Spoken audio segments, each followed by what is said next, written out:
আমরা নিশ্চয়ই এগুলো সম্পর্কে অবগত আছি যে গাণিতিক কিছু ম্যাথ সাইন সম্পর্কে। সমান নয়, সর্বসম, বৃহত্তর, ক্ষুদ্রতর, অনুপাত, শতকরা, ডিগ্রি, ইঞ্চি, তারপরে কি ফুট, এগুলা কিভাবে এই সাইনগুলা ব্যবহার করতে হয় অঙ্কের সময় আমরা কম বেশি নিশ্চয়ই সবাই জানি। তাহলে সমান কিভাবে লিখতে হয়? এভাবে, সর্বসম, বৃহত্তর। ঠিক প্রত্যেকটা বৃহত্তর ক্ষুদ্রতর কিভাবে লিখতে হয় আশা করি তোমরা এগুলা জানো। এর পরের ম্যাথ সাইনগুলো একটু খেয়াল করো।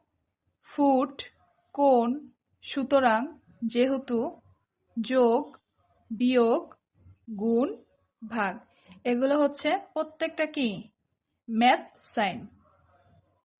তারপরের ম্যাথ সাইনগুলা একটু খেয়াল করো। ছোট অথবা সমান, বড় অথবা সমান, দশমিক, সেটের উপাদান। তার মানে কি এগুলো সবগুলো কি ম্যাথ সাইন। আশা করি তোমরা বুঝতে পেরেছো। ধন্যবাদ সবাইকে।